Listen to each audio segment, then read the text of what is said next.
For more on the meeting between Hakeem Jeffries and Zohran Mamdani, let's bring in New York Congressman and House Financial Services member Mike Lawler. Congressman, thank you for joining us this afternoon. You look at that. I want to put this graphic up again of the New York delegation, those who have endorsed him and those who are on the sidelines. You got a lot more Democrats who have yet to endorse him. What does that say about him? What does that say about the Democratic delegation?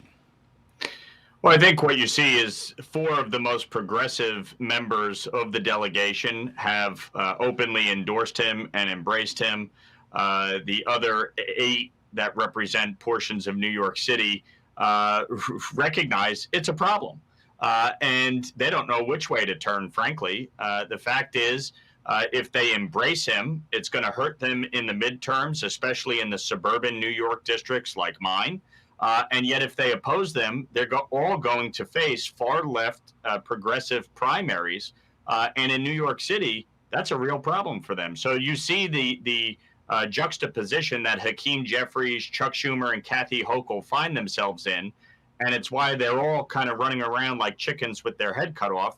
They don't know which way to go. And what makes it so remarkable, too, is the Democratic leadership nationally in the House of Representatives and the Senate, they come from New York City. So you're looking for these high-profile Democrats who are going to have to weigh in on this one way or another. Which way do you think they go? And including Governor Kathy Hochul there, Schumer, Jeffries, Hochul. I mean, can they afford to not back the Democratic nominee who's running for mayor of New York City? Oh, ultimately, they'll all fall in line. Because they're petrified of far-left primaries. I mean, Schumer is absolutely petrified of AOC in 2028. Democrats are talking about primarying Hakeem Jeffries, and Kathy Hochul is on the ballot next year. She is the worst governor in America. She is consistently below 50% in the polls. And so she's going to be petrified that the far left won't be there for her in a general election, let alone a primary. And so ultimately, they'll all fall in line, as they always do. Democrats tend to be lemmings, and they'll walk right off the cliff with an avowed socialist who's talking about seizing the means of production, banning private property. He wants to freeze the rent. He wants to subsidize busing and mass transit. He wants government-run grocery stores. He's against billionaires and capitalism. Meanwhile, he's a trust fund baby. It really just is mind-boggling to watch the Democratic Party in New York implode right before our very eyes, because none of them are willing to push back against the insanity that is facing New York. And someone like Zohran Mamdani, who talks about raising taxes based on your race. He wants to raise taxes based on whether or not a neighborhood is more white than not.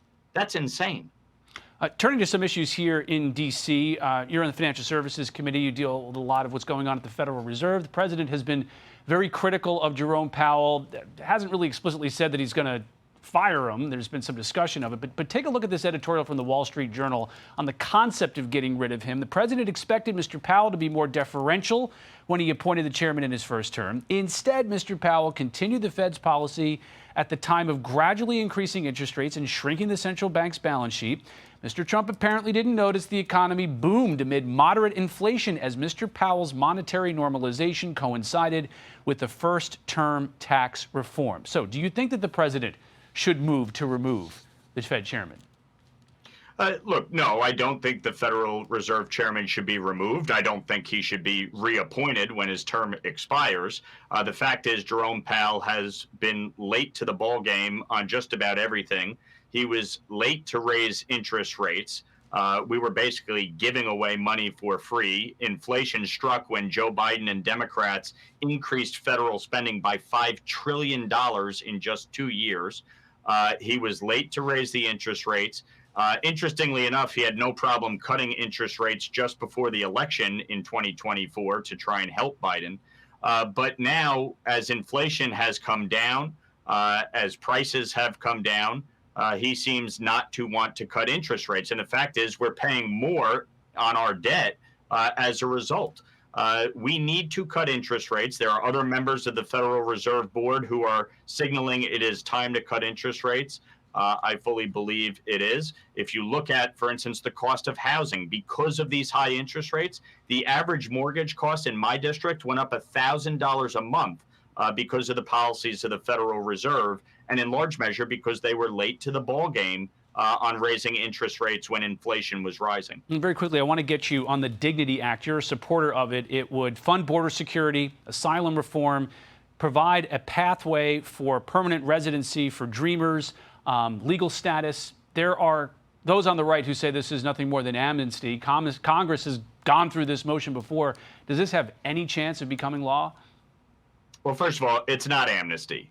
We are not talking about providing citizenship or green cards. We're talking about a pathway to legalization that they have to affirmatively apply for. They cannot commit a crime. They must pay back taxes. They must pay fines. The fines would cover the cost of the entire program. It would reform our asylum process so that people are applying at centers in Latin American countries as opposed to coming into the United States. It would help secure the border and eliminate the Biden catch and release policy by statute. So there is a lot of components of this bill that would actually fix the broken legal and the illegal immigration. We have over 20 million undocumented immigrants in this country. The reality is we're not going to be able to round them all up and kick them out. It would have a devastating impact on our workforce and our economy.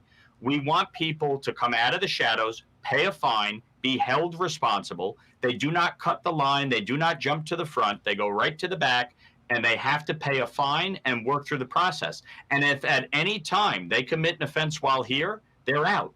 They cannot collect government benefits or they're out. So this is a common sense approach to fix the problem.